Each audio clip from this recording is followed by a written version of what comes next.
Hello sir white board కనబడుతుంది. Next so ఇప్పుడు మనం నిన్న ఏం డిస్కస్ చేస్తామంటే procedure for incorporation of A section 8 company అని రాసాం. Procedure for incorporation of A section 8 company. Section 8 కంపెనీని ఎలా ఇన్కార్పొరేట్ చేయాలి, సెక్షన్ 8 కంపెనీని ఎలా ఇన్కార్పొరేట్ చేయాలి. సో ఫస్ట్ స్టెప్ ఏంటి అంటే సెక్షన్ 8 కంపెనీ ఆబ్జెక్ట్స్ ఏంటి, ఆబ్జెక్ట్స్ ఏంటి. So what is the objects of section 8 company? Promote charity, education etcetera. Any other useful object, any other object useful to the society, any other object useful to the society, సొసైటీకి ఉపయోగపడే ఏదైనా object అంటే profit motive కాకుండా సొసైటీకి ఉపయోగపడే useful object. Charity any object useful to the society. అది sports అనుకోవచ్చు, education అనుకోవచ్చు, హెల్త్ అనుకోవచ్చు, ఏదైనా అనుకోండి. Okay, so any object, promote any object useful to the society language simple ga. So promote any object useful to the society. Example sports, education. Next food, nutritious food ivadam.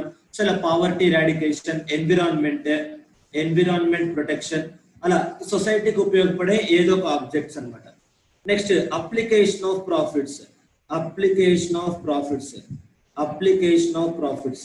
Permitted, permitted. So దేనికి వాడచ్చు, దేనికి వాడకూడదు. Application of profits దేనికి వాడకూడదు? Distribution of dividends కి వాడకూడదు. మరి దేనికి వాడాలి? Promotion of objects, promotion of charitable objects. So charitable objects promote చేయడానికి ప్రాఫిట్స్ వాడాలి. ఇది ఇంటూ మార్క్. వాడకూడదు. ప్రాఫిట్స్ ఎందుకు వాడకూడదు? డివిడెండ్స్ డిస్ట్రిబ్యూట్ చేయడానికి వాడకూడదు.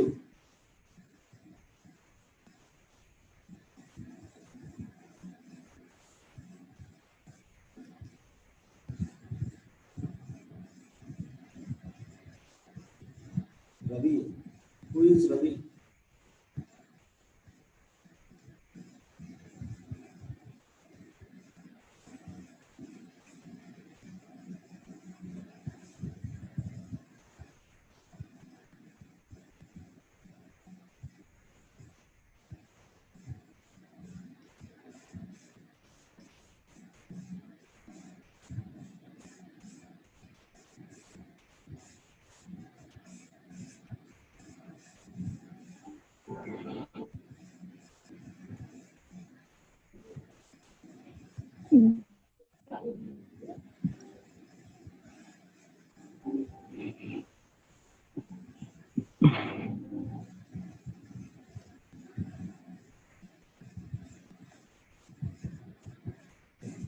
Okay, so section 8 company procedure for incorporation. దేనికి? వాళ్ళకు వచ్చిన ప్రాఫిట్స్ దేనికి వాడకూడదు అంటే డివిడెండ్స్ ఇవ్వకూడదు. మరి డివిడెండ్స్ ఇవ్వకుండా ఏం చేయాలి సార్ అంటే వచ్చిన ప్రాఫిట్స్ ని చారిటబుల్ ఆబ్జెక్ట్స్ కి వాడుకోవాలి. That is the point. Next procedure for incorporation. So procedure for incorporation ఏంటి అంటే 2 స్టెప్స్ ఉన్నాయి ప్రొసీజర్ లో. phase 1, phase 2. టూ ప్రొసీజర్స్ ఉంటాయి ఇన్కార్పొరేషన్ లో. phase 1 ఏంటి? Getting license under section 8. phase 2 ఏంటి? Incorporation under section 7. ఇది సెక్షన్ 8 కంపెనీ ఆబ్జెక్ట్స్ ఏంటి అంటే promote any object useful to the society. Application of profits ని దేనికి అప్లై చేయొచ్చు అంటే డిస్ట్రిబ్యూషన్ ఆఫ్ డివిడెండ్స్ కి అప్లై చేయొచ్చు. దేనికి అప్లై చేయకూడదు అంటే దేనికి అప్లై చేయకూడదు అంటే డిస్ట్రిబ్యూషన్ ఆఫ్ డివిడెండ్స్ కి అప్లై చేయకూడదు. దేనికి అప్లై చేయొచ్చు అంటే ప్రమోషన్ ఆఫ్ చారిటబుల్ ఆబ్జెక్ట్స్ కి అప్లై చేయొచ్చు. ఓకే, సో ఇన్కార్పొరేషన్ ప్రొసీజర్ లో 2 స్టేజెస్ ఉంటాయి. ఒకటి లైసెన్స్ తెచ్చుకోవాలి, తర్వాత కంపెనీ ఇన్కార్పొరేట్ చేయాలి. నెక్స్ట్ లైసెన్స్ ఎవరి నుంచి తెచ్చుకోవాలి, ఎందుకు? అది license from whom and by. License ఎవరి నుంచి తెచ్చుకోవాలి, ఎందుకు తెచ్చుకోవాలి? లైసెన్స్ ఎవరి నుంచి తెచ్చుకోవాలంటే సెంట్రల్ గవర్నమెంట్ నుంచి ఆర్ఓసి నుంచి లైసెన్స్ తెచ్చుకోవాలి. యాడ్ చేసి గిరిధర్ రావట్లేదు, రవిని యాడ్ చేసి గిరిధర్కి ఇన్వైట్ పంపిస్తే నాట్ అవైలబుల్ వస్తుంది. ఈజ్ నాట్ అవైలబుల్ వస్తుంది.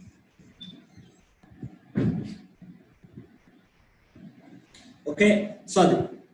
సో కాబట్టి ఫ్రమ్ హోమ్ ఎవరి నుంచి లైసెన్స్ తెచ్చుకోవాలి? సెంట్రల్ గవర్నమెంట్ నుంచి, ఆర్ఓసి నుంచి లైసెన్స్ తెచ్చుకోవాలి.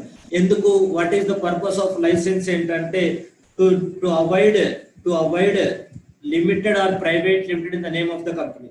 To avoid limited or private limited in the company's name. ఏమర్థమైందా? సెక్షన్ 8 కంపెనీ ఇన్కార్పొరేషన్ లో 2 స్టేజెస్ ఉంటాయి. Stage 1, stage 2. స్టేజ్ 1 వచ్చేసి సెక్షన్ 8, స్టేజ్ 2 వచ్చేసి సెక్షన్ 7. ఓకే, స్టేజ్ 1 లో ఏం జరుగుతుందంటే ఫస్ట్ లైసెన్స్ తెచ్చుకోవాలి. ఎవరి నుంచి తెచ్చుకోవాలి? ఎందుకు ఆ లైసెన్స్? ఆర్ఓసి నుంచి లైసెన్స్ తెచ్చుకోవాలి. ఎందుకు ఆ లైసెన్స్ అంటే కంపెనీ నేమ్ లో లిమిటెడ్, ప్రైవేట్ లిమిటెడ్ అనే వర్డ్స్ వాడకుండా ఉండడానికి లైసెన్స్. నెక్స్ట్, లైసెన్స్ తెచ్చుకున్న తర్వాత కంపెనీ ఇన్కార్పొరేట్ చేయాలి. So getting a license under section 7 అన్నాం. సరే, 8 ఎవరి నుంచి తెచ్చుకోవాలి, ఎందుకు తెచ్చుకోవాలి అన్నాం.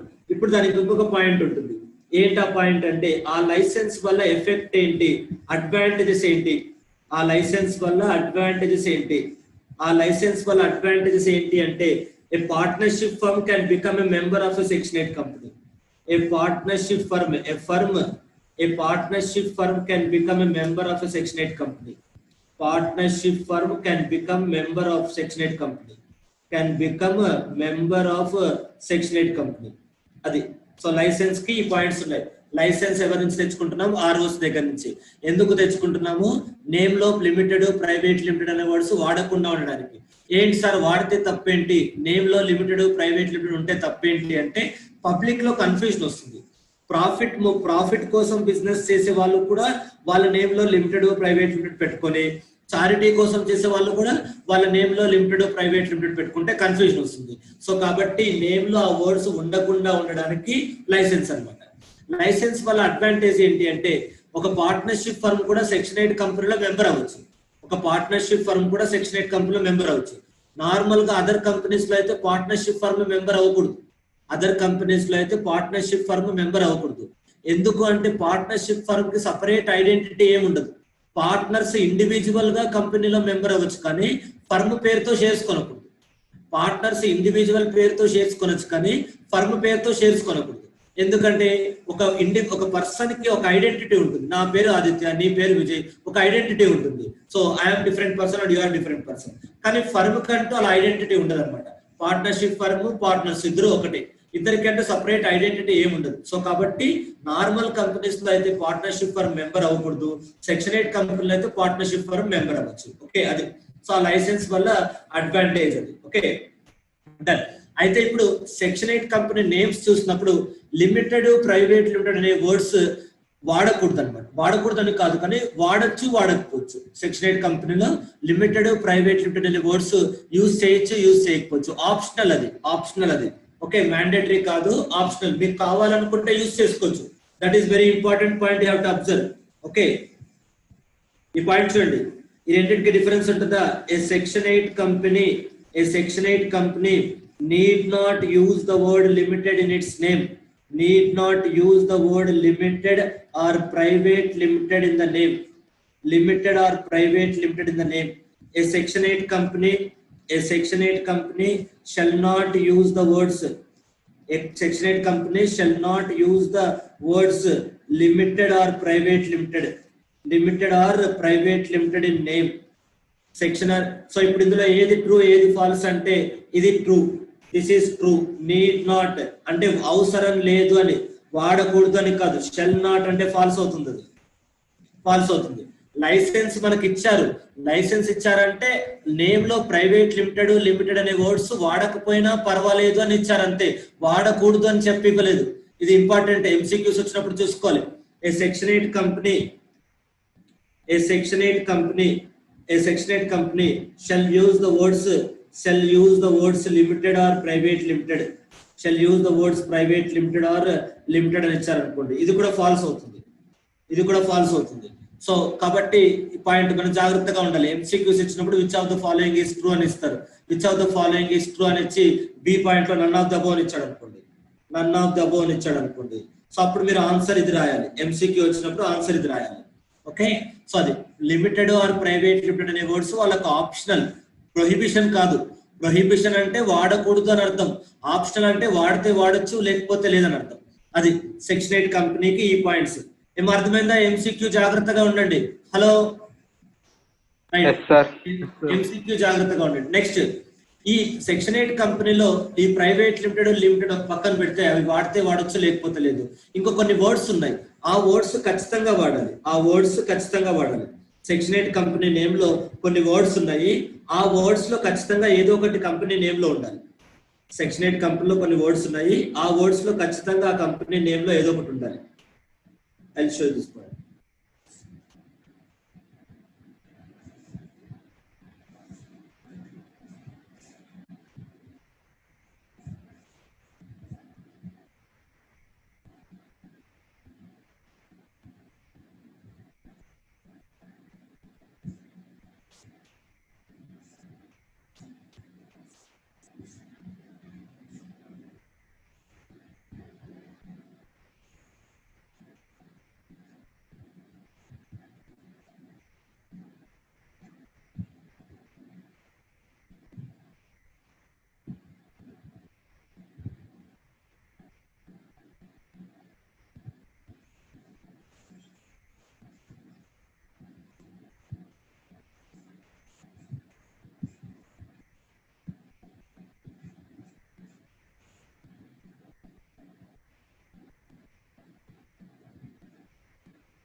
చూడండి, ఇక్కడ మీకు స్క్రీన్ లో స్టార్టింగ్ లో కనిపిస్తుందా? The name shall be considered undesirable అని కనిపిస్తుందా? Yes or no? The name shall be considered undesirable అని ఉంచండి. అంటే నేమ్ కనుక ఇలా ఉంటే సెంట్రల్ గవర్నమెంట్ యాక్సెప్ట్ చేయని అర్థం. అన్డిజైరబుల్ అలా ఉండకూడదు అని. The name shall be considered undesirable అంటే నేమ్ అలా ఉండకూడదు అని అర్థం. నేమ్ అలా ఉండకూడదు అని అర్థం. అలా ఉండకూడదు అని పెద్ద లిస్ట్ ఇచ్చారు. ఈ లిస్ట్ మనకు సిలబస్ లో లేదు, జస్ట్ మీకు అవసరం వచ్చింది కాబట్టి నాలెడ్జ్ కోసం ఉపయోగపడుతుందని చెప్తున్నాను. రైట్, సో ఇలా ఉండకూడదు అంటున్నారు. అన్డిజైరబుల్ అంటే ఇక్కడ ఈ పాయింట్ చూడండి. The proposed name of a company, Section 8 company under the Act does not include the words foundation, forum, association, federation, chambers, confederation, council, electoral trust. అంటే ఈ నేమ్స్ లేకపోతే అన్డిజైరబుల్. ఈ నేమ్స్ లో ఏదైనా లేకపోతే ఏదైనా ఒకటి కూడా లేకపోతే అన్డిజైరబుల్. అంటే ఏంటి? ఇండైరెక్ట్ గా అక్కడ డిస్కస్ చేసిన వర్డ్స్ లో ఖచ్చితంగా ఏదో ఒక వర్డ్ సెక్షన్ 8 కంపెనీ నేమ్ లో ఉండాలి. లేకపోతే వాళ్ళు నేమ్ ఇవ్వరు, కంపెనీ ఇవ్వరు. ఏమో అర్థమైందా? రివర్స్ లో ఇచ్చారు వాళ్ళు. ఇలా ఆ సెక్షన్ 8 కంపెనీ నేమ్ లో ఆ వర్డ్స్ లేకపోతే లైసెన్స్ ఇవ్వము అని చెప్తున్నారు. అంటే ఏంటి? ఇండైరెక్ట్ గా ఆ సెక్షన్ 8 కంపెనీ నేమ్స్ లో అది ఉండాలి. Foundation, forum, association, F3 association, chamber, okay, confederation, council, electoral trust etcetera. A1 C3 F3 E1 F3 అది association, chamber, confederation, council, foundation, forum, association, electoral trust etcetera. అంటే section 8 company name లో ఖచ్చితంగా ఈ words లో ఏదో ఒకటి ఉండాలి. Section 8 company names లో ఖచ్చితంగా ఈ వర్డ్స్ లో ఏదో ఒక వర్డ్ ఉండాలి. That is the point. Section 8 company names లో ఖచ్చితంగా ఈ వర్డ్స్ లో ఏదో ఒకటి ఉండాలి. Okay, that is the point. అది ఓకే. సో ఇది సెక్షన్ 8 కంపెనీ గురించి. ఇన్కార్పొరేషన్ లా చేస్తామంటే సో ఆబ్జెక్ట్ ఏంటి? చారిటీ కోసం. ప్రాఫిట్స్ దేనికి అప్లై చేయాలి? చారిటీకి అప్లై చేయాలి. దేనికి అప్లై చేయకూడదు? డివిడెండ్స్ కి అప్లై చేయకూడదు. ప్రొసీజర్ ఏంటి? లైసెన్స్ అప్లై చేయాలి. ఎవరితోటి? ఆర్ఓసి తోటి. లైసెన్స్ ఎందుకు అంటే నేమ్ లో లిమిటెడ్, ప్రైవేట్ లిమిటెడ్ అనే వర్డ్స్ లేకపోవడం. లైసెన్స్ వచ్చిన తర్వాత ఇన్కార్పొరేషన్, ఇది ఫేజ్ 2. లైసెన్స్ వచ్చిన తర్వాత ఇన్కార్పొరేషన్, ఇది ఫేజ్ 2. ఇది పైన డిస్కస్ చేసాం. Procedure for incorporation, memorandum and articles చేయాలి, అదంతా ఒకటి. నెక్స్ట్, లైసెన్స్ వల్ల అడ్వాంటేజ్ ఏంటంటే ఒక పార్ట్నర్షిప్ ఫర్మ్ ని కూడా మన సెక్షన్ 8 కంపెనీలో జాయిన్ చేసుకోవచ్చు. అది నెక్స్ట్. ఫ్యూచర్ లో ఎప్పుడైనా మనం మెమరాండమ్ ఆర్టికల్స్ ఆర్డర్ చేయాలంటే అప్రూవల్ తీసుకోవాలి. ఫ్యూచర్ లో మనం మెమరాండమ్ ఆర్టికల్స్ అప్రూవ్ చేయాలంటే అప్రూవల్ తీసుకోవాలి. ఇక్కడ ఆర్ఓసి అప్రూవల్ తీసుకోవాలి.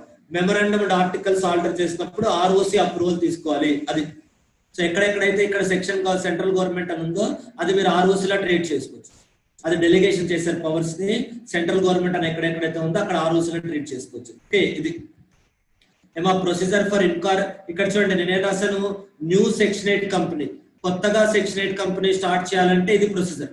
కొత్తగా సెక్షన్ 8 కంపెనీ స్టార్ట్ చేయాలంటే ఇది ప్రొసీజర్. ఆల్రెడీ అదర్ కంపెనీ ఉందనుకోండి, అది సెక్షన్ 8 కంపెనీ కూడా కన్వర్ట్ అవ్వచ్చు, అది దానికి ప్రొసీజర్. ఇది అదర్ కేటగిరీస్ లో ఉన్న కంపెనీ కూడా సెక్షన్ 8 కంపెనీ కింద కన్వర్ట్ అవ్వచ్చు, దానికి ప్రొసీజర్ ఇది. అంటే ఈ కాన్సెప్ట్ ఏం లేదమ్మా, మీకు సెక్షన్ 8 కంపెనీ అనే కాన్సెప్ట్ ఉందన్న విషయం మీకు తెలియదు అనుకోండి. సో మీరు సొసైటీకి సేవ్ చేయాలని కంపెనీ స్టార్ట్ చేశారు, ఓకే, వచ్చిన ప్రాఫిట్స్ అన్ని మళ్ళీ తిరిగి సొసైటీకి ఖర్చు పెడుతున్నారు, ఓకే, డివిడెండ్స్ ఏమి ఇవ్వట్లేదు, కానీ మీకు సెక్షన్ 8 కంపెనీలో మీరు ఇన్కార్పొరేట్ అవ్వలేదు, సెక్షన్ 7 లో ఇన్కార్పొరేట్ అయ్యారు. అంటే ఏంటి, సెక్షన్ 8 లో లైసెన్స్ తీసుకోకుండానే మీరు సెక్షన్ 8 లో చెప్పిన కండిషన్స్ అన్ని ఫుల్ఫిల్ చేస్తున్నారు. అది మీకు తెలియలేదు ఇప్పటిదాకా ఇలా తెలియదు. సెక్షన్ 8 కంపెనీ ఒక కాన్సెప్ట్ ఉందని మీకు తెలియదు అనుకోండి, అప్పుడు నార్మల్ కంపెనీ ఇన్కార్పొరేట్ చేస్తారు, కానీ మీరు చారిటీ చేస్తున్నారు. అంటే ఇక్కడ కన్క్లూజన్ ఏంటంటే సెక్షన్ 8 లో లైసెన్స్ తీసుకోకుండానే మీరు సెక్షన్ 8 లో ఉన్న కండిషన్స్ అన్ని ఫుల్ఫిల్ చేస్తున్నారు. అప్పుడు నాలాంటి వాళ్ళు ఎవరైనా వచ్చి మీకు చెప్తారు, అదేంటది మీరు సొసైటీకి చారిటీ చేస్తున్నారు కదా, డివిడెండ్ ఇవ్వట్లేదు కదా షేర్ హోల్డర్స్ కూడా, మరి ఎందుకు మీరు నార్మల్ కంపెనీలో ఉన్నారు, సెక్షన్ 8 కంపెనీకి వెళ్ళొచ్చు కదా, అప్పుడు మీకు చాలా అడ్వాంటేజెస్ వస్తాయి, ట్యాక్స్ అడ్వాంటేజెస్ వస్తాయి, పార్ట్నర్షిప్ ఫర్మ్ మెంబర్ అవ్వచ్చు, ఏజిఎం కి 14 days నోటీస్ ఇచ్చినా సరిపోతుంది, క్యాష్ ఫ్లో స్టేట్మెంట్స్, ఇలాంటి చాలా ఎగ్జామ్షన్స్ వస్తాయి. మీరు ఎలాగూ వాడుతున్నారు, మీరు ఎలాగో సెక్షన్ 8 లో ఉన్న కండిషన్స్ అన్ని ఫాలో అవుతున్నారు, కానీ లైసెన్స్ తెచ్చుకోలేదు అని నాలంటూ ఎవరైనా చెప్పారనుకోండి, అప్పుడు మీరు వెళ్ళి సెంట్రల్ గవర్నమెంట్ కి అప్లై చేస్తే లైసెన్స్ ఇస్తారు. ఏం అర్థమైందా, existing company into section 8 company, ఏం అర్థమైందా? ఇక్కడ కీ పాయింట్ ఏంటి, సెక్షన్ 8 లో లైసెన్స్ తీసుకోకుండానే, ఆ సెక్షన్ 8 అనే కాన్సెప్ట్ ఉందని మీకు తెలియకుండానే మీరు సెక్షన్ 8 లో ఉన్న కండిషన్స్ అన్ని ఫాలో అవుతున్నారు. అప్పుడు నాలంటూ ఎవరైనా వచ్చి అడ్వైస్ ఇస్తారు, మీరు ఎలాగో సెక్షన్ 8 లో ఉన్న కండిషన్స్ అన్ని ఫాలో అవుతున్నారు కదా, అలాంటప్పుడు ఊరికే ఉండడం ఎందుకు, సెక్షన్ 8 లో లైసెన్స్ అప్లై చేయండి, మీకు ఎగ్జామ్షన్స్ వస్తాయని చెప్తాను. అప్పుడు ఈ పాయింట్. ఓకే, ఆల్రెడీ రిజిస్టర్డ్ అంటే వేరే సెక్షన్ లో రిజిస్టర్ చేశారు, ఇప్పుడు అదర్ సెక్షన్ నుంచి సెక్షన్ 8 కి కన్వర్ట్ అవుతున్నారు, దానికి ఇది ప్రొసీజర్. సో అప్పుడు వచ్చి అప్లికేషన్ పెడితే, సెంట్రల్ గవర్నమెంట్ కి అప్లికేషన్ పెడితే, అదే ఆర్ఓసికి అప్లికేషన్ పెడితే వాళ్ళు లైసెన్స్ ఇస్తారు. అప్పుడు మీ నేమ్ లో నుంచి లిమిటెడ్ ప్రైవేట్ లిమిటెడ్ అనే వర్డ్స్ డెలీట్ చేయొచ్చు, నేమ్ లో నుంచి లిమిటెడ్ ప్రైవేట్ లిమిటెడ్ అనే వర్డ్స్ డెలీట్ చేయొచ్చు. అది సో కొత్తగా ఇన్కార్పొరేట్ చేయాలన్నా పాత కంపెనీ ఒకటే ప్రాసెస్, సెంట్రల్ గవర్నమెంట్ కి వెళ్ళాలి, ఆర్ఓస్ దగ్గరికి వెళ్ళాలి, లైసెన్స్ అప్లై చేయాలి, వాళ్ళు లైసెన్స్ ఇస్తే నేమ్ లో ప్రైవేట్ లిమిటెడ్ వాడాల్సిన అవసరం అంతే. Okay, that is the point. Next, ఇచ్చిన లైసెన్స్ ని క్యాన్సిల్ చేస్తారు. ఎందుకు క్యాన్సిల్ చేస్తారు? ఇచ్చిన లైసెన్స్ ని ఎందుకు క్యాన్సిల్ చేస్తారంటే ఇక్కడ చూడండి, రైట్, ఇచ్చిన లైసెన్స్ ని ఎందుకు క్యాన్సిల్ చేస్తారంటే ఇక్కడ 3 పాయింట్స్ ఉన్నాయి. ఏంటి ఆ 3 పాయింట్స్ అంటే, సెక్షన్ 8 లో కొన్ని కండిషన్స్ ఉన్నాయి. ఏంటి ఆ కండిషన్స్? చారిటీ కోసమే చేయాలి, నెక్స్ట్ డివిడెండ్స్ ఇవ్వకూడదు, ఓకే, వచ్చిన ప్రాఫిట్స్ చారిటీ కోసమే యూజ్ చేయాలి, ఈ 3 కండిషన్స్ ఉన్నాయి. ఇప్పుడు ఏమవుతుంది అంటే ఆ 3 కండిషన్స్ లో మీరు ఏ ఒక్క కండిషన్ వైలేట్ చేసినా లైసెన్స్ రివోక్ చేస్తారు. Okay, in section 8 subsection 1 there are 3 conditions. First condition is our object is the purpose of incorporating a company is to do some useful object to the society. First condition. So first condition ఏంటమ్మా, మనం company ఎందుకు start చేసాము, సొసైటీకి ఉపయోగపడే పని చేయడానికి company start చేసాం, అది ఫస్ట్ కండిషన్. సెకండ్ కండిషన్ ఏంటి అంటే, వచ్చిన ప్రాఫిట్స్ ని చారిటీకే వాడుతున్నాము, డివిడెండ్ ఇవ్వట్లేదు. థర్డ్ కండిషన్, డివిడెండ్ ఇవ్వట్లేదు. అది ఈ 3 కండిషన్స్ లో ఏ ఒక్క కండిషన్ వైలేట్ చేసినా లైసెన్స్ రివోక్ చేస్తారు. నెక్స్ట్, ఇక్కడ ఇంపార్టెంట్ పాయింట్ ఏంటంటే, తెలియంది అకాడమిక్స్ లో చదవండి కానీ ప్రాక్టికల్ గా ఎక్కువ వాడేది ఏంటంటే, ఈ సెక్షన్ 8 లో ఉన్న 3 కండిషన్స్ కాకుండా లైసెన్స్ ఇచ్చేటప్పుడు సెంట్రల్ గవర్నమెంట్ చాలా కండిషన్స్ పెడతారు, అడిషనల్ కండిషన్స్. సెక్షన్ 8 లో ఉన్న కండిషన్స్ కాకుండా లైసెన్స్ ఇచ్చేటప్పుడు చాలా కండిషన్స్ పెడతారు. అవి ఏంటి ఆ కండిషన్స్ అనేది కంపెనీ టు కంపెనీ మారిపోతుంది. జనరల్ గా మేము చూసిన దాంట్లో అయితే ఏంటంటే, డైరెక్టర్స్ కి శాలరీస్ ఇవ్వకూడదు, అది చారిటబుల్ కంపెనీ కాబట్టి డైరెక్టర్స్ కి శాలరీస్ ఇవ్వకూడదు, అది మేజర్ కండిషన్ అనమాట, one of the condition. Just example చెప్తున్నాను అలా. సో అకాడమిక్స్ లో ఉండవు కానీ రియల్ గా ప్రాక్టికల్ లైఫ్ లో అయితే ఉంటాయి. సెక్షన్ 8 లో ఉన్న 3 కండిషన్స్ కాకుండా లైసెన్స్ ఇచ్చేటప్పుడు చాలా కండిషన్స్ పెడతారు, ఒక 1 page 2 pages వస్తాయి. ఒక్కొక్కసారి మేము ఇన్కార్పొరేట్ చేసిన సెక్షన్ 8 కంపెనీస్ తో అయితే 2.5 pages కూడా ఉంటాయి కండిషన్స్. ఈ కండిషన్స్ అని సెక్షన్ 8 లో ఉన్న 3 కండిషన్స్ కాకుండా చాలా కండిషన్స్ పెడతారు. ఇప్పుడు ఆ కండిషన్స్ లో ఏ ఒక్కటి వైలేట్ చేసినా సరే లైసెన్స్ రివోక్ చేస్తారు. మీరు సెక్షన్ 8 లో ఉన్న 3 కండిషన్స్ ఫాలో అయ్యారు, కానీ లైసెన్స్ ఇచ్చేటప్పుడు పెట్టిన అడిషనల్ కండిషన్స్ ఫాలో అవ్వలేదు అనుకోండి, అప్పుడు కూడా లైసెన్స్ రివోక్ చేస్తారు. అది ఈ పాయింట్. ఇక్కడ చూడండి, contravenes any of the conditions subject to which license is given. Conditions subject to which license is issued అంటే conditions imposed at the time of issue of license అని అర్థం. Conditions imposed at the time of issue of license. License ఇచ్చేటప్పుడు పెట్టిన conditions ని violate చేసిన licence ని revoke చేస్తారు. That is the point.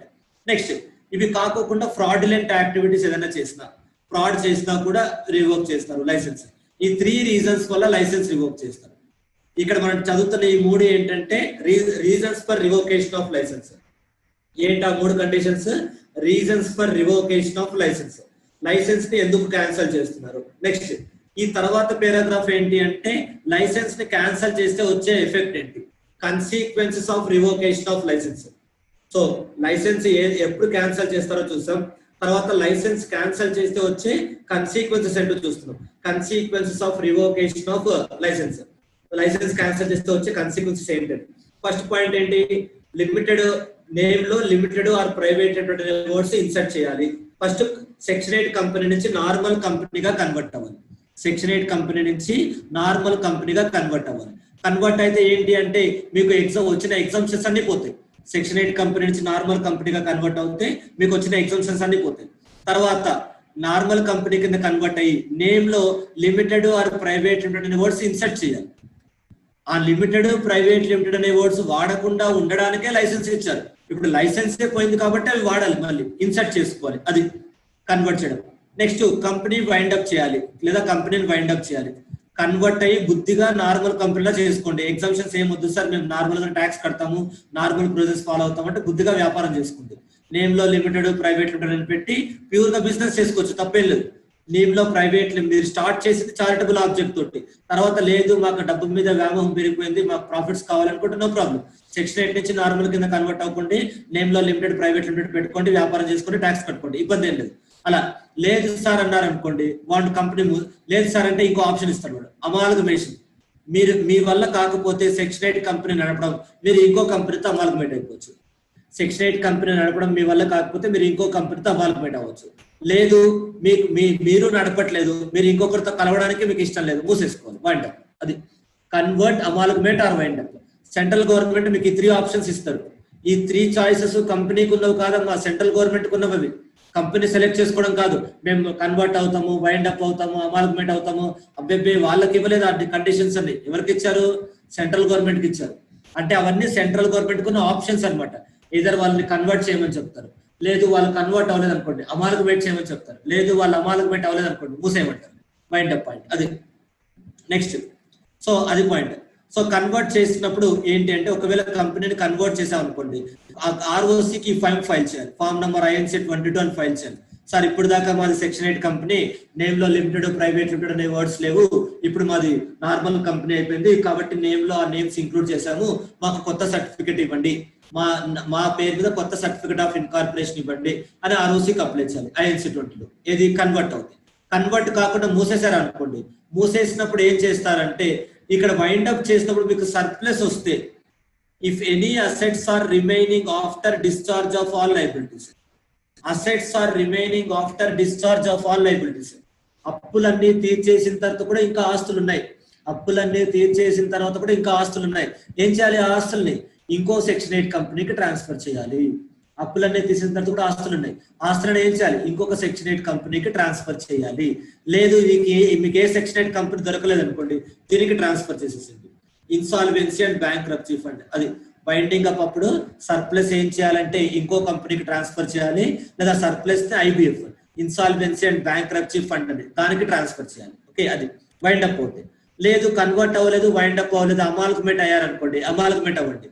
కానీ కొత్త కంపెనీ ఏదైతే అమాల్గమేటెడ్ కంపెనీ ఉందో, కొత్త కంపెనీ, ఆ అమాల్గమేటెడ్ కంపెనీకి ఏ ప్రాపర్టీస్ ఉండాలి, అందులో ఎంతమంది డైరెక్టర్స్ ఉండాలి, వాళ్ళ పవర్స్ ఏంటి, ఇవన్నీ సెంట్రల్ గవర్నమెంట్ చెప్తారనమాట. అది సో ఒకవేళ మీరు వేరే కంపెనీతో అమాల్గమేట్ అవుతే ఆ అమాల్గమేటెడ్ కంపెనీ, న్యూలీ ఫార్మ్డ్ కంపెనీ, ఆ న్యూలీ కంబైన్డ్ ఎంటిటీ, అక్కడ కంబైన్డ్ ఎంటిటీ అంటే ఏంటమ్మా? అమాల్గమేటెడ్ కంపెనీ. అక్కడ కంబైన్డ్ ఎంటిటీ అంటే అమాల్గమేటెడ్ కంపెనీ. అది ఆ అమాల్గమేటెడ్ కంపెనీలో ఏ ప్రాపర్టీస్ ఉండాలి, ఏ రైట్స్ ఉండాలి, ఎవరు డైరెక్టర్స్ గా ఉండాలి, ఇవన్నీ సెంట్రల్ గవర్నమెంట్ డిసైడ్ చేస్తారు. అది సో లైసెన్స్ ఏ పరిస్థితుల్లో రివోక్ చేస్తారు, రివోక్ చేస్తే వచ్చే మనకున్న ఆప్షన్స్ ఏంటి, ఏ ఆప్షన్ వాడుకోవాలంటే ఏ ప్రొసీజర్ ఫాలో అవ్వాలి. That is the point. Okay, అది సో ఇంపార్టెంట్ అమ్మా. ఇది ఆల్రెడీ ఒకసారి ఇక్కడ స్టడీ మెటీరియల్ లో కూడా ఇది ఇచ్చారు. You can expect this in the exam. ఆ కేస్ లో చదువుకోండి మీరు, అది ఎగ్జామ్ కు రావచ్చు. కేస్ లో చదువుకోండి, you can expect that case లో ఇన్ ద ఎగ్జామ్. ఆ కేస్ లో మీకు ఎగ్జామ్ లో రావచ్చు. ఓకే,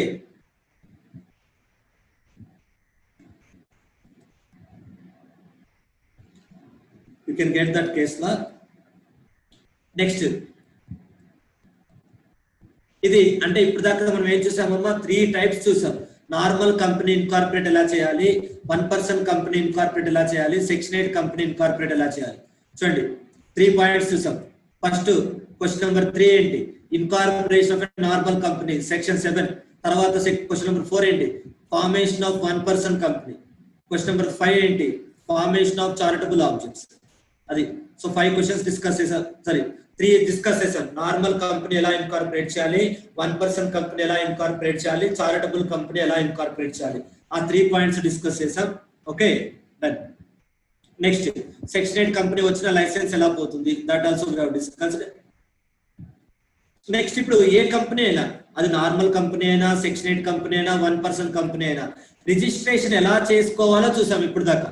నార్మల్ కంపెనీ ఎలా రిజిస్టర్ చేయాలి, 1% కంపెనీ ఎలా రిజిస్టర్ చేయాలి, సెక్షన్ 8 కంపెనీ ఎలా రిజిస్టర్ చేయాలి, రిజిస్ట్రేషన్ గురించి ఆలోచించాం. బానే ఉంది.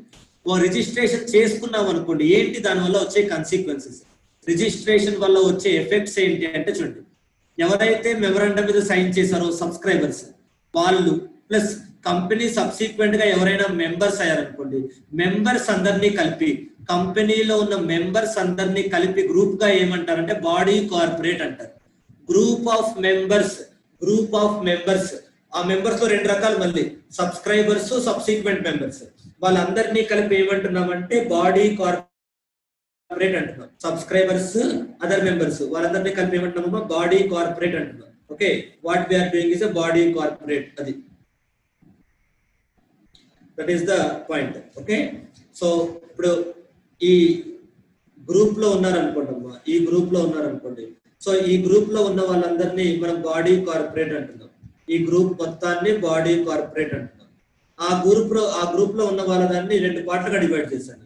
ఆ గ్రూప్ లో ఉన్న వాళ్ళని 2 పార్ట్లుగా డివైడ్ చేశాను.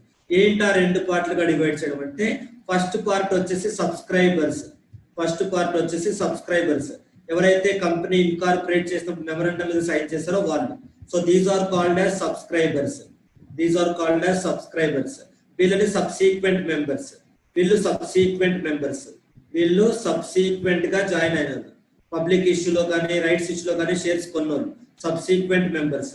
సో ఈ సబ్సీక్వెంట్ మెంబర్స్ ని, సబ్స్క్రైబర్స్ ని మొత్తం అంతా ఒక గ్రూప్ గా ఫామ్ చేస్తే, ఆ గ్రూప్ కి మనం పెట్టిన పేరే బాడీ కార్పొరేట్ అంటే. That group is called as a body corporate. the group position is called as a body corporate. అది ఏం అర్థమైందా? ఫస్ట్ పారాగ్రాఫ్ సబ్స్క్రైబర్స్ ని, తర్వాత మెంబర్స్ అయిన వాళ్ళందరినీ కలెక్టివ్లీ అంటే యాజ్ ఏ గ్రూప్ అని అర్థం. కలెక్టివ్లీ అంటే యాజ్ ఏ గ్రూప్ అని అర్థం. యాజ్ ఏ గ్రూప్ గా వాళ్ళని బాడీ కార్పొరేట్ అంటాం. నెక్స్ట్ ఆ గ్రూప్ ఒక పేరు ఉంది. ఆ పేరు ఏంటి అనేది మెమరాండం లో ఉంటుంది. మెమరాండం లో రాస్తుంటాం అనమాట. ఈ బాడీ కార్పొరేట్ కి నేమ్ ఏంటి, Reliance Jio Platforms, Reliance Industries Limited, Tata Consultancy Services Limited అనేది పేరు ఆ గ్రూప్ కి. అది ఆ బాడీ కార్పొరేట్ కి ఒక నేమ్ ఉంటుంది. ఆ నేమ్ ఎక్కడ ఉంటుంది? బాడీ కార్పొరేట్ కి నేమ్ మెమరాండం లో ఉంటుంది. ఓకే, నెక్స్ట్ ఇప్పుడు ఆ బాడీ కార్పొరేట్ కున్న పవర్స్ ఇది అర్థమైందా? సబ్స్క్రైబర్స్ ని, ఆ సబ్సీక్వెంట్ మెంబర్స్ ని అందరినీ కలిపి గ్రూప్ గా ఏమంటారు? బాడీ కార్పొరేట్ అంటారు. ఓకే, ఆ బాడీ కార్పొరేట్ కు ఒక పేరు ఉంటుంది. ఎక్కడ ఉంటుంది ఆ పేరు? మెమరాండం లో రాసుంటారు. ఇప్పుడు ఆ బాడీ కార్పొరేట్ కు ఉన్న ఫ్యూచర్స్, పర్పెచువల్ సక్సెషన్ అంటే ఏంటి? Perpetual succession. పర్పెచువల్ అంటే ఇక్కడ దాని అర్థం పర్మనెంట్ అని అర్థం. అంటే కంపెనీ అనేది టెంపరీ కాదు, పర్మనెంట్ గా ఉంటుంది. మెంబర్స్ మారుతున్నా సరే కంపెనీ క్లోజ్ అవ్వదు, పర్మనెంట్ గా ఉంటుంది. అది సో పర్పెచువల్ సక్సెషన్ అంటే పర్మనెంట్ గా ఉంటుంది. మీలో ఎవరైనా ఓల్డ్ సిలబస్ ఉన్నారమ్మా? Hello, anybody from old syllabus? Raise the hands if anybody is from old syllabus.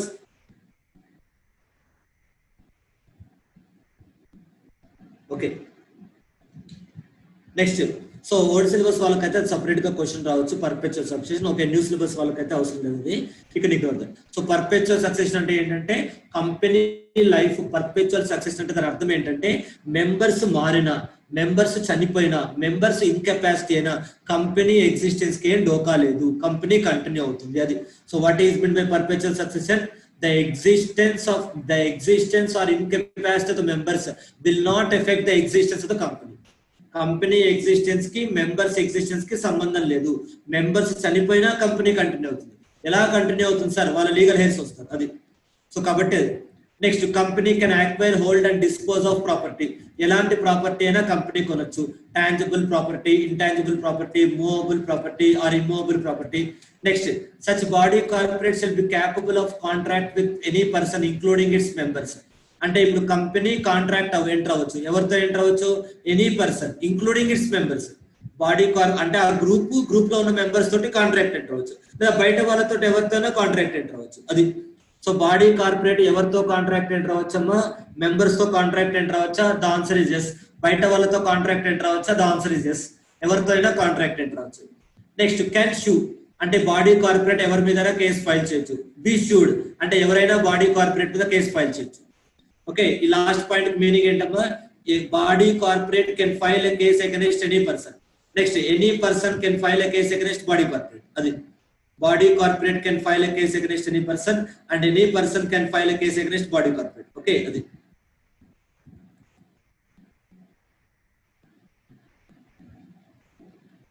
ఇవి మీకు ప్రాక్టికల్ క్వశ్చన్స్ వస్తే రావచ్చు. పేపర్ డిఫికల్ట్ గా వచ్చినప్పుడు ఈ రెండు పారాగ్రాఫ్ ను బేస్ చేసుకుని ప్రాక్టికల్ క్వశ్చన్ రావచ్చు. చూడండి, ఆ నోట్ పాయింట్ లో ఉన్నాయి కదా 1, 2, దాన్ని బేస్ చేసుకుని ప్రాక్టికల్ క్వశ్చన్ రావచ్చు. Just look at this points. So అక్కడ ఏం చెప్తున్నామంటే సో ఒక కంపెనీ ఇంకో కంపెనీ షేర్స్ అన్ని పర్చేస్ చేశారనుకోండి, అప్పుడు సెకండ్ కంపెనీ మూసేసినట్టు కాదు. ఇప్పుడు investor company, for example PQR limited అనుకుందాం. So PQR limited shares purchase చేశారు. Purchases all the shares of another company, investee company. Another company shares అన్ని పర్చేస్ చేశారు. ఎవరు? Example ABC limited, DEF limited ఉంటుంది. So DEF limited shares అన్ని purchase చేశారు. It cannot be treated as an end to the investing company. That means if PQR Limited purchases all the shares of DEF Limited, you should not say that DEF Limited is closed. ఎందుకంటే member వేరు, company వేరు. So member వేరు, company వేరు కాబట్టి DEF Limited అంతా continue అవుతుంది. అది so if PQR Limited purchases all the shares of DEF Limited, don't say that DEF Limited is closed and there is only PQR Limited. No. Company is having perpetual succession. That is the point. ఏమో మీకు accounts లో amalgamation లో absorption అనే concept వచ్చింది, విన్నారా ఎప్పుడన్నా? Absorption amalgamation కి difference ఉంటుంది. హలో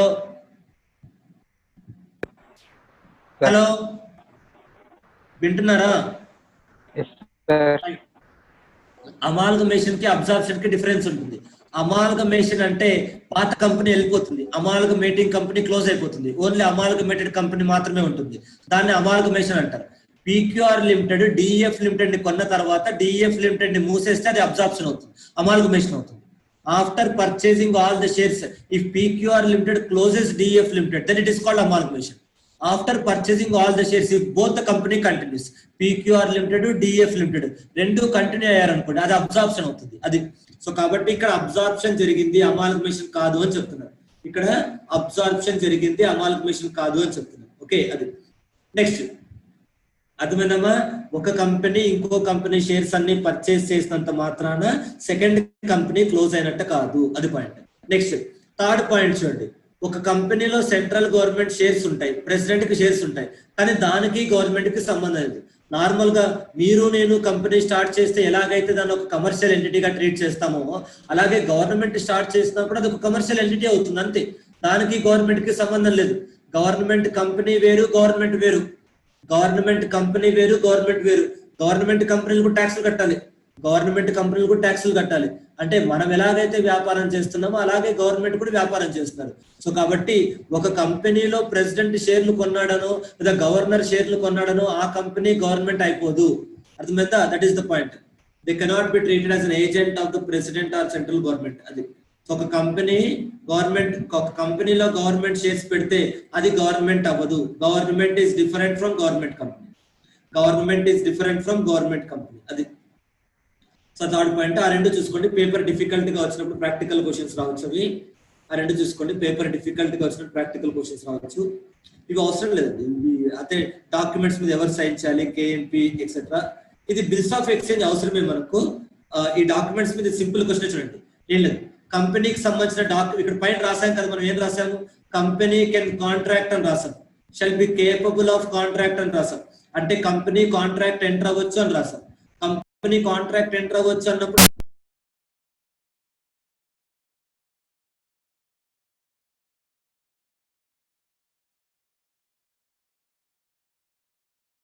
ఎవరిని ఆథరైజ్ చేస్తే వాళ్ళు సైన్ చేస్తారు. అది సో పైన ఏం డిస్కస్ చేసామమ్మా, కంపెనీ ఎవరితో అయినా కాంట్రాక్ట్ ఎంటర్ అవ్వచ్చు అన్నాం. మరి కంపెనీ ఎవరితో అయినా కాంట్రాక్ట్ ఎంటర్ అవుతే మరి ఆ కాంట్రాక్ట్ మీద ఎవరు సైన్ చేస్తారంటే కీ మేనేజర్ పర్సన్ ఉంటే కీ మేనేజర్ పర్సన్ చేస్తాడు. ఒకవేళ కీ మేనేజర్ పర్సన్ లేకపోతే బోర్డ్ ఆఫ్ డైరెక్టర్స్ ఎవరినైతే ఆథరైజ్ చేస్తారో వాళ్ళే సైన్ చేస్తారు. అది కాంట్రాక్ట్ మీద. నెక్స్ట్ ఏమో అర్థమైందా? This is the point. Next ఈ బిల్స్ ఆఫ్ ఎక్స్చేంజ్ గురించి అవసరమే మనకు, కాదనట్లేదు. But this will discuss in the negotiable instruments act. ఇప్పుడు ఆ హుండీ ప్రామిసర్ నోట్కి వెళ్తే డివేట్ అయిపోతుంది టాపిక్. కంపెనీస్ యాక్ట్ నుంచి మళ్ళీ నెగోషియబుల్ ఇన్స్ట్రుమెంట్స్ యాక్ట్ వెళ్తాం. So better will discuss this topic in the negotiable instruments act. అది నెగోషియబుల్ ఇన్స్ట్రుమెంట్స్ యాక్ట్ డిస్కస్ చేద్దాం. ఇది కూడా ఇక్కడ నేను మీకు ప్లెయిన్ గా చెప్తాను. ఈ 10th క్వశ్చన్ అన్నది, దీని గురించి ప్రాక్టికల్ క్వశ్చన్స్ ఉన్నాయి కొన్ని. అవి ఎక్కడ డిస్కస్ చేద్దామంటే అదర్ లాస్ లో ఒక చాప్టర్ ఉంటుంది, జనరల్ క్లాజెస్ యాక్ట్ లో ఒక చాప్టర్ ఉంటుంది, అదర్ చాప్టర్స్ లో. అక్కడ ఇంకొంచెం డీప్ గా డిస్కస్ చేద్దాం. ఇప్పుడు ప్రస్తుతానికి ప్లెయిన్ గా చెప్తాను ఇవి, తర్వాత ఇంకొక డీప్ గా డిస్కస్ చేస్తాను. ఇప్పుడు చూడండి, ఇప్పుడు ఈ పాయింట్ ఏంటంటే సైడ్ హెడ్డింగ్ ఏ ఉంది, సైడ్ హెడ్డింగ్ బి ఉంది. సైడ్ హెడ్డింగ్ ఏ ఏముంది చూడండి, కమ్యూనికేషన్ టు ద కంపెనీ. అంటే ఎవరైనా కంపెనీకి ఏదైనా డాక్యుమెంట్ పంపించాలంటే ఎలా పంపించాలి, కంపెనీకి ఎవరైనా ఏదైనా డాక్యుమెంట్ పంపించాలంటే ఎలా పంపించాలి. ఒకటి పాయింట్, పోస్ట్ లో పంపించవచ్చు, కొరియర్ లో పంపించవచ్చు, ఈమెయిల్ లో పంపించవచ్చు, కంపెనీ ఆఫీస్ మన ఇంటి పక్కనే ఉంటే వెళ్ళిచ్చి రావచ్చు. అది కంపెనీకి ఎవరైనా డాక్యుమెంట్ పంపించాలంటే ఎలా పంపించాలి, post, speed post, courier, electronic mode or delivering at its registered office. అది పోస్ట్ చేయొచ్చు, స్పీడ్ పోస్ట్ చేయొచ్చు, కొరియర్ చేయొచ్చు, ఎలక్ట్రానిక్ మోడ్ ఈమెయిల్ లో పంపించవచ్చు, ఆ రిజిస్టర్డ్ ఆఫీస్ కి ట్రాన్స్ఫర్ చేయొచ్చు. కంపెనీ రిజిస్టర్ ఆఫీస్ మన దగ్గరే ఉందనుకోండి, వాళ్ళకైనా ఇచ్చేయచ్చు. అది పని. నెక్స్ట్ డిపాజిటరీ అంటే ఏంటి అంటే ఇది మనం ప్రాస్పెక్టస్ చాప్టర్ అప్పుడు చెప్తాను అన్నమాట, డిమాట్ షేర్స్ వచ్చినప్పుడు చెప్తాను. ఇది డిపాజిట్ అనే కాన్సెప్ట్. ఇంతకు ముందు కూడా ఒక కాన్సెప్ట్ పెండింగ్ పెట్టాను మీకు, ఏది అంటే మెంబర్ డెఫినేషన్ వచ్చినప్పుడు కూడా ఒక కాన్సెప్ట్ పెండింగ్ పెట్టాను. డిమాట్ షేర్స్, డిపాజిటరీ అంటే ఏంటన్నది, records of beneficial ownership, depository అంటే ఏంటన్నది నేను పెండింగ్ పెట్టాను. ఆ మెంబర్ డెఫినేషన్ ఈ పాయింట్ ప్రాస్పెక్టస్ చాప్టర్ వచ్చినప్పుడు చెప్తాను. సో ప్రస్తుతానికి 2 లైన్స్ గుర్తుపెట్టుకోండి. ఎవరైనా, అది షేర్ హోల్డర్ అయినా, ఎంప్లాయీ అయినా, క్రెడిటార్ అయినా, ఎవరైనా సరే కంపెనీకి ఏదైనా డాక్యుమెంట్ ఇవ్వాలంటే ఎక్కడికి ఇవ్వాలి అంటే పోస్ట్ చేయాలి. ఎక్కడికి పోస్ట్ చేయాలి? రిజిస్టర్ ఆఫీస్ కి పోస్ట్ చేయాలి. స్పీడ్ పోస్ట్, కొరియర్, ఈమెయిల్ ఇలా చేయాలి. అంతేగాని ఎక్కడ పడితే అక్కడ ఇవ్వకూడదు. ఫర్ ఎగ్జాంపుల్ మీరు రిలయన్స్ కంపెనీలో షేర్స్ కొన్నారనుకోండి, రిలయన్స్ కంపెనీలో షేర్స్ కొంటే మీకు డివిడెండ్ రాలేదని పొద్దునపూట కూరగాయలకు వెళ్ళినప్పుడు రిలయన్స్ ప్రెషర్ అడిగితే వాడు నాకేం తెలుసు అంటాడు. ఎస్ఆర్ నో, అది కూడా రిలయన్స్ దే. కానీ ఎక్కడ పడితే అక్కడ అడగకూడదు. రిజిస్టర్డ్ ఆఫీస్ అంటూ ఉంటుంది. షేర్ హోల్డర్స్ కంటే ఒక స్పాట్ ఉంటుంది రిజిస్టర్డ్ ఆఫీస్. మీకు ఏ ప్రాబ్లం ఉన్నా కంపెనీతో అక్కడికి వెళ్ళి తెలుసుకోవాలి. రోడ్డు మీద మీరు ఎక్కడ పడితే అక్కడ అడగకూడదు. రిలయన్స్ ఫ్రెష్కి వెళ్ళి నేను మీ కంపెనీ షేర్ హోల్డర్ ని, నాకు డివిడెండ్ ఇవ్వు, క్యాష్ కౌంట్ లో ఎంత ఉందో క్యాష్ చూపించి నేను కౌంట్ చేస్తానంటే దట్ ఈస్ నాట్ కరెక్ట్. అది సో మీకు ఏదైనా కంపెనీతో అబ్జెక్షన్ ఉంటే రేస్ చేయండి. ఎక్కడికి? రిజిస్టర్డ్ ఆఫీస్ కి. అది that is the point. Next communication by the company. ఇప్పుడు కంపెనీ ఎవరికైనా డాక్యుమెంట్స్ పంపించాలంటే same registered office, speed post, courier ఏదైనా యూజ్ చేసుకోవచ్చు. నెక్స్ట్ కాకపోతే ఇక్కడ ఏంటంటే ఆర్ఓసికి ఫైల్ చేసే డాక్యుమెంట్స్ మాత్రం ఇలా పోస్ట్ లో వాడట్లేదు, అన్ని ఎలక్ట్రానిక్ మోడ్ అయిపోయాయి. ఓకే, రిజిస్ట్రార్ అంటే ఆర్ఓసి అంటే రిజిస్ట్రార్ ఆఫ్ కంపెనీస్.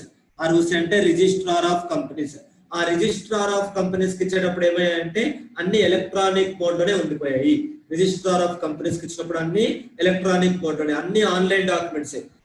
మీకు ఈ పాయింట్ ఇంత ముందే చెప్పాను నేను, ఇన్కార్పొరేషన్ అప్పుడే చెప్పాను. ఫస్ట్ స్టెప్ ఏంటి ఇన్కార్పొరేషన్ అంటే డిజిటల్ సిగ్నేచర్ అని చెప్పాను. ఎందుకు అంటే మనం డీల్ చేసే ప్రతి ఒక్కటి ఇప్పుడు ఆన్లైన్ అయిపోయింది. ఫిజికల్ గా ఆఫీస్కి వెళ్ళి పేపర్ ఇవ్వడం అంటారు ఏం లేదు. మనం డీల్ చేసే ప్రతి డాక్యుమెంట్ ఆన్లైన్ ఫామ్ అయిపోయింది కాబట్టి డిజిటల్ సిగ్నేచర్ వాడాలి.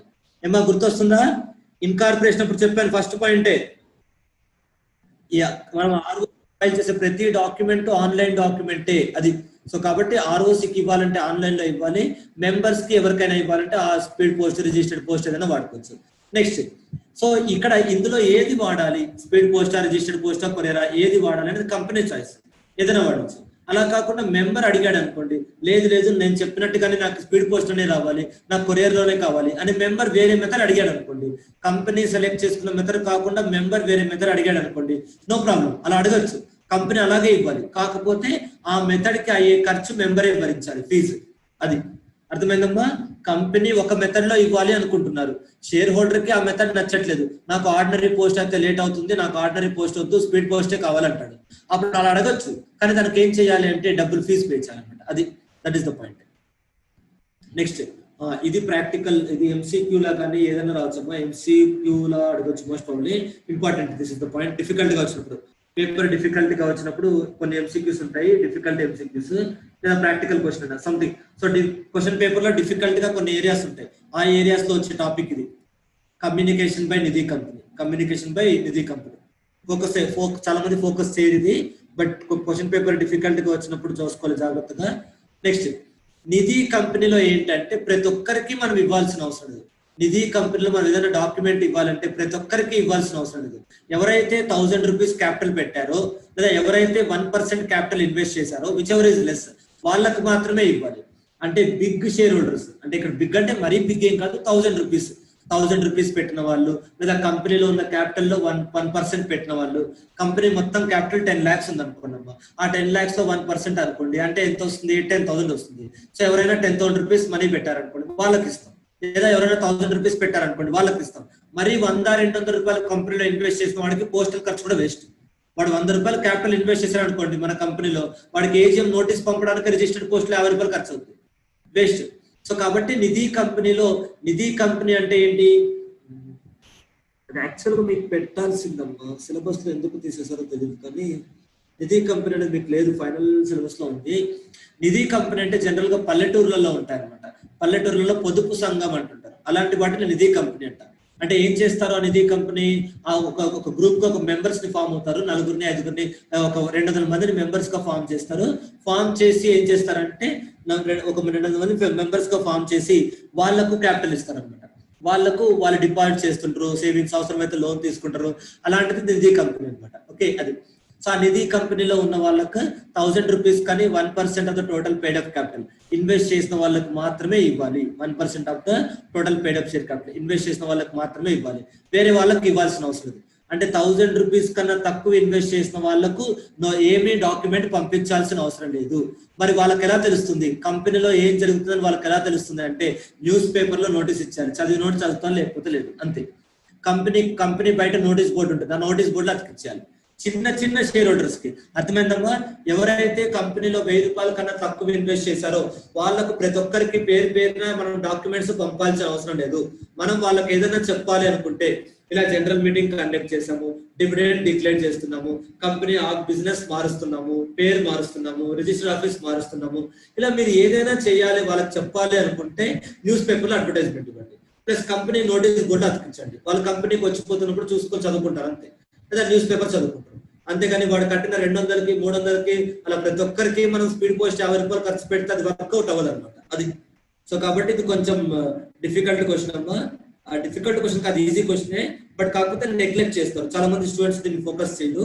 ఇంపార్టెంట్ పాయింట్ అది, పేపర్ డిఫికల్ట్ గా వచ్చినప్పుడు చూసుకోవాలి.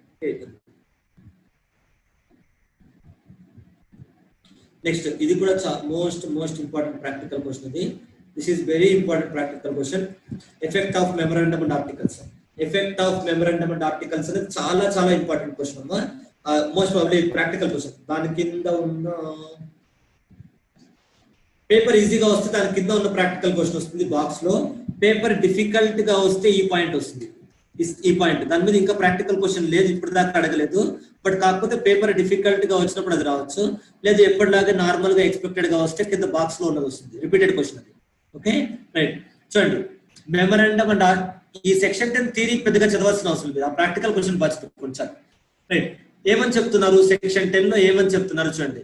మెమరాండమ్ అండ్ ఆర్టికల్స్ ఆర్ఓసి దగ్గర రిజిస్టర్ చేస్తే అది బైండింగ్, ప్రతి ఒక్కరు దాంట్లో ఫాలో అవ్వాలి, ప్రతి ఒక్కరు దాని మీద ఫాలో అవ్వాలి. అంటే ఏంటి అంటే ఇక్కడ పాయింట్ ఎందుకు చెప్పారంటే లాజిక్ ఆలోచించండి. ఇక్కడ మీకు ఇంతకుముందు ఈ డయాగ్రామ్ వేసినప్పుడు నేను చెప్పాను వీళ్ళందరినీ కలిపి బాడీ కార్పొరేట్ అంటామని. అయితే ఈ బాడీ కార్పొరేట్ కి ఈ మెంబర్స్ కి బాడీ కార్పొరేట్ ఒక సైడ్ ఉంటుందమ్మా, బాడీ కార్పొరేట్ ఒక సైడ్ ఉంటుంది, ఈ మెంబర్స్ ఒక సైడ్ ఉంటారు. బాడీ కార్పొరేట్ ఒక సైడ్ ఉంటుంది, మెంబర్స్ ఒక సైడ్ ఉంటారు. ఓకే, సో బాడీ కార్పొరేట్ ఒక సైడ్ ఉంటుంది, మెంబర్స్ ఒక సైడ్ ఉంటారు. ఓకే, బాడీ కార్పొరేట్ ఒక సైడ్ ఉంటుంది, మెంబర్స్ ఒక సైడ్ ఉంటారు. ఈ బాడీ కార్పొరేట్ కి మెంబర్స్ కి మధ్య ఒక కాంట్రాక్ట్ ఉంటుంది. ఏంటి ఆ కాంట్రాక్ట్ అంటే మెమరాండమ్ ఆఫ్ అసోసియేషన్. వీళ్ళిద్దరికి మధ్య ఉన్న కాంట్రాక్టే మెమరాండమ్ ఆఫ్ అసోసియేషన్, వాళ్ళిద్దరికి మధ్య ఉన్న కాంట్రాక్టే మెమరాండమ్ ఆఫ్ అసోసియేషన్. అయితే ఈ మెమరాండమ్ ఆఫ్ అసోసియేషన్ మీద ఎవరు సైన్ చేస్తుంటారంటే వీళ్ళు మాత్రమే సైన్ చేస్తుంటారు, ఈ సబ్స్క్రైబర్స్ మాత్రమే సైన్ చేస్తుంటారు. సబ్స్క్రైబర్స్ అంటున్నాం కదా, వీళ్ళు మాత్రమే సైన్ చేస్తుంటారు. వీళ్ళెవరూ కూడా దీనిపైన సైన్ చేస్తుంటారు, దానిపైన సైన్ చేస్తుంటారు. ఎందుకంటే వాళ్ళు సబ్సీక్వెంట్ మెమరాండమ్ ప్రిపేర్ చేసిన తర్వాత వచ్చిన వాళ్ళు మెమరాండమ్ ప్రిపేర్ చేస్తున్నప్పుడు లేరు, పేర్లోనే ఉంది చూడండి సబ్సీక్వెంట్. తర్వాత దేని తర్వాత మెమరాండమ్ ఆర్ఓసి దగ్గర రిజిస్టర్ చేసిన తర్వాత వచ్చారు వాళ్ళు. సో కాబట్టి వాళ్ళు దాని మీద సైన్ చేసే ఛాన్సే లేదు, ఓన్లీ సబ్స్క్రైబర్స్ మాత్రమే సైన్ చేస్తుంటారు దాని మీద. కాబట్టి ఇప్పుడు వీళ్ళు ఏమంటారంటే లీగల్ గా టెక్నికల్ గా వీళ్ళు ఏం ఆర్గ్యూ చేస్తారంటే సార్ మేము మెమరాండమ్ మీద సైన్ చేయలేదు కాబట్టి అక్కడ ఏముందో మాకు సంబంధం లేదు అని వాదిస్తారనమాట. వీళ్ళు కామన్ సెన్స్ వాదిస్తారు. కామన్ సెన్స్ ఏంటి, మనం ఒక కాంట్రాక్ట్ మీద లైబుల్ అవ్వాలంటే ఆ కాంట్రాక్ట్ మీద మనం సంతకం పెడితేనే కదా దానికి మనకు అకౌంటబిలిటీ వస్తుంది, మనకు రెస్పాన్సిబిలిటీ వస్తుంది. ఏదైనా ఒక కాంట్రాక్ట్ మీద మనం సంతకం పెడితే, పేపర్ మీద సంతకం పెడితే అప్పుడు రెస్పాన్సిబిలిటీ వస్తుంది మనకు. ఇక్కడ వీళ్ళు ఏం సంతకం పెట్టలేదు, ఎవరు ఈ సబ్సీక్వెంట్ మెంబర్స్ ఎంఓఏ మీద ఏం సంతకం పెట్టలేదు. కాబట్టి మాకు ఎంఓఏ అప్లికబుల్ కాదు, అందులో ఏముందో మాకు సంబంధం లేదు అని వీళ్ళు ఆర్గ్యూ చేస్తున్నారు అనమాట. ఏమని ఆర్గ్యూ చేస్తున్నారు, since we have not signed on MOA, since we have not signed on MOA, so మేము MOA సైన్ చేయలేదు కాబట్టి MOA is not applicable to him, MOA is not applicable to us. ఇది వాళ్ళు వాదించే వాదన. MOA మీద మేము sign చేయలేదు కాబట్టి MOA మాకు అప్లికబుల్ కాదు అని వాదిస్తారు. ఇప్పుడు కోర్టు ఏం చెప్తుందంటే బాబు ఇలాంటి పిచ్చి మాటలు మాట్లాడద్దు, తెలివితేటలు మీకే కాదు మాకు ఉంటాయి. సో కాబట్టి కాంట్రాక్ట్ ఎంఓఏ మీద మేము సైన్ చేయలేదు కదా టెక్నికల్ పాయింట్ వాదించకూడదు అనమాట. అలా వాదించకుండా ఉండడానికి ఈ పాయింట్స్ ఉంది. ఇక్కడ ఎవ్రీ మెంబర్ అంటే ఏంటి, సబ్స్క్రైబర్ కానీ సబ్సీక్వెంట్ మెంబర్స్ కానీ ఎవరైనా సరే ప్రతి మెంబరు లైబుల్ అవుతారు. As if they had been signed, as if అనే పదం ఎప్పుడు వాడతాము మనం, సైన్ చెయ్యకపోయినా చేసినట్టుగానే లైబుల్ అవుతారు. ఇప్పుడు ఈ పాయింట్స్ మీనింగ్ అర్థమైందమ్మా మీకు? As if they had been signed అంటే yes or no? As if అంటే ఏంటి, యాజ్ ఇఫ్ అంటే వాళ్ళు సైన్ చేసినట్టుగానే లైబుల్ అవుతారు అనమాట. అంటే ఇప్పుడు మీరు అలా వాదించడానికి లేదు, నేను సైన్ చేయలేదు కాబట్టి దానికి నాకు సంబంధం లేదు అని మీరు వాదించడానికి లేదు. అది as if they had been signed అంటే అది వాళ్ళు సైన్ చేయకపోయినా చేసినట్టే లైబుల్ అవుతారు. Okay, that is the point. అది ఆ లూప్ హోల్ పట్టుకోకుండా ఉండడానికి ఆ పాయింట్. ఇవన్నీ వస్తాయి, ఎగ్జామ్ రావచ్చు, పేపర్ డిఫికల్ట్ గా వచ్చినప్పుడు. ఓకే, అంత డీప్ గా ఎవరు ఆలోచించుంటారు కాబట్టి వచ్చి చాలా మంది చాయిస్ అవుట్ తీసేస్తారు ఈ question, but still okay. Next, కాబట్టి అందరికీ అది అప్లికబుల్ అవుతుంది. బైండింగ్ అంటే ఏంటి, అప్లికబుల్ అవుతుంది అందరికి. మనం అప్లికబుల్ అవుతుంది కాబట్టి ఏం చేయాలి, ఫాలో అవ్వాలి. ఆబ్లైగ్, డ్యూటీ టు ఆబ్లైగ్. ఫస్ట్ పాయింట్ లో అప్లికబుల్ అవుతుంది అని చెప్పాం, అప్లికబుల్ అవుతుంది కాబట్టి అన్ని మూసుకొని ఫాలో అవ్వాలి. సెకండ్ పాయింట్ లో చెప్తున్నాం అది అప్లికబుల్ అవుతుంది కాబట్టి ఫాలో అవ్వాలి. నెక్స్ట్ తర్వాత ఇప్పుడు ఈ పాయింట్ ఏంటంటే మెంబర్ కంపెనీకి ఏదైనా మనీ ఇవ్వాలనుకుంటే, కంపెనీకి ఏదైనా మెంబర్ మనీ ఇవ్వాల్సిన డ్యూ ఉంటే అది ఒక కంపెనీకి రావాల్సిన అసెట్ గా ట్రీట్ చేస్తాం. అది కంపెనీ ఎవరికైనా గూడ్స్ అమ్మినప్పుడు కంపెనీకి రావాల్సిన డబ్బులు ఎలాగైతే డెటార్స్ లా ట్రీట్ చేస్తారో ఒక షేర్ హోల్డర్ నుంచి కంపెనీకి రావాల్సిన డబ్బులు కూడా అలాగే ట్రీట్ చేయాలి. అది అంటే ఇక్కడ పాయింట్ ఏంటి అంటే చూడండి, ఒక షేర్ హోల్డర్ కంపెనీకి డబ్బులు పే చేయకపోతే కంపెనీ అతని మీద కేసు ఫైల్ చేసి రికవర్ చేసుకోవచ్చు, ప్రాపర్టీ సేల్ చేసి మరీ రికవర్ చేసుకోవచ్చు.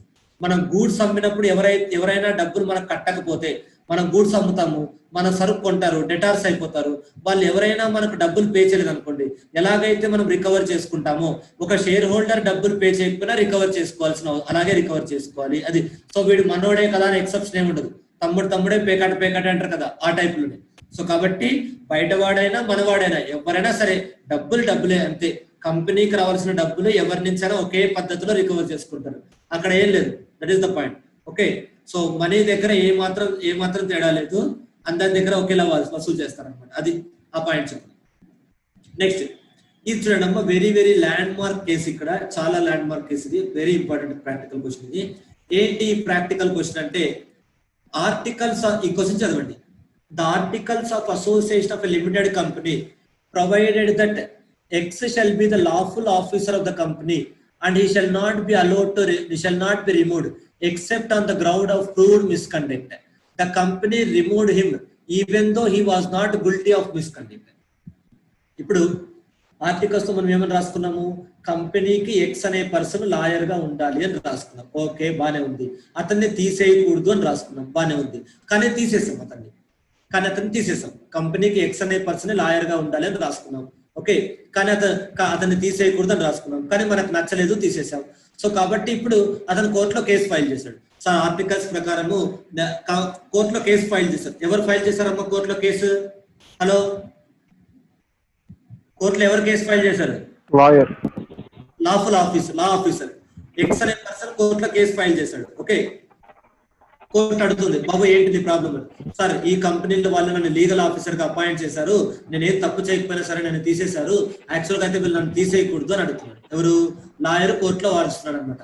సార్, ఈ కంపెనీకి నేనే లీగల్ ఆఫీసర్ ని, వీళ్ళు నన్ను తీసేశారు, తీసేయకూడదు, నేనే ఉండాలి ఈ కంపెనీకి లీగల్ ఆఫీసర్ గా. కోర్టు రెండో క్వశ్చన్ అడుగుతుంది, నువ్వు దేన్ని బేస్ చేసుకొని చెప్తున్నావు అంటారు కోర్టు. నువ్వు దేన్ని బేస్ చేసుకుని ఆర్గ్యూ చేస్తున్నావు? నువ్వు ఆ కంపెనీకి నువ్వే లీగల్ ఆఫీసర్ గా ఉండాలని ఏంటి ప్రూఫ్ అంటున్నారు. వాడు తీసుకొచ్చి company articles of association court ముందు పెట్టారు. సార్, కంపెనీ ఆర్టికల్స్ చూడండి, దాంట్లో నా పేరే ఉంది. సో కోర్టు ఒకటే మాట అడుగుతుంది, who are you to use the articles? నువ్వెవరు ఆర్టికల్స్ వాడడానికి? ఆర్టికల్స్ అన్నది కంపెనీకి షేర్ హోల్డర్స్ కి మధ్య ఉన్న ఇంటర్నల్ డాక్యుమెంట్. అది ఏదన్నా ఉంటే కంపెనీ ఫైల్ చేయాలి, మెంబర్స్ ఫైల్ చేయాలి. Who are you to use the articles? అందుకే వాళ్ళని తీసేసారు అంటున్నారు. నీకు ఈ మాత్రం ప్రొవిజన్ కూడా తెలియదు కాబట్టి నేను లాయర్ గా తీసేసుకుంటారని. ఆర్టికల్స్ ఆఫ్ అసోసియేషన్ అంటే అది ఒక ఇంటర్నల్ డాక్యుమెంట్, కంపెనీకి షేర్ హోల్డర్స్ కి మధ్య ఉన్న ఇంటర్నల్ డాక్యుమెంట్. నువ్వు ఎవరో కోన్కి ex lawyer officer outside, దాంట్లో నీ పేరే ఉంటుంది, కానీ దానికి నీకు సంబంధం లేదు. వాళ్ళకి నచ్చితే ఉంచుకుంటారు, లేకపోతే లేదు. అది సో కాబట్టి ఇక్కడ పాయింట్ ఏంటంటే, అది ఆ కేసులలో చెప్పిన పాయింట్ ఏంటండి, memorandum and articles do not constitute a contract between the company and the third party. Memorandum and articles do not constitute a contract between the company and the third party. అంటే memorandum and articles కంపెనీకి third పార్టీకి ఏం సంబంధం లేదు. కాబట్టి X అనే person దాన్ని వాడకూడదు, ఎక్స్ అనే పర్సన్ ఆర్టికల్స్ ని వాడకూడదు. కాబట్టి ఇప్పుడు కంపెనీ ఎక్స్ ని రిమూవ్ చేయొచ్చు అంటే రిమూవ్ చేయొచ్చు. ఎలా రిమూవ్ చేయాలి? ఆర్టికల్స్ లో మన ఎక్స్పైర్ ఉంది కదా సార్, ఉంది, రిమూవ్ చేయొచ్చు అంటే చేయొచ్చు. ఆర్టికల్స్ మార్చుకోండి, అది మనం నెక్స్ట్ చాప్టర్ లో చూద్దాం. ఆర్టికల్స్ ఎలా మార్చుకోవాలి అనేది నెక్స్ట్ చాప్టర్ లో చూద్దాం, సెక్షన్ 14 లో చూద్దాం. Okay, bye amma, tomorrow we'll discuss the next question. bye sir. Everyone, Thank you sir. thank you.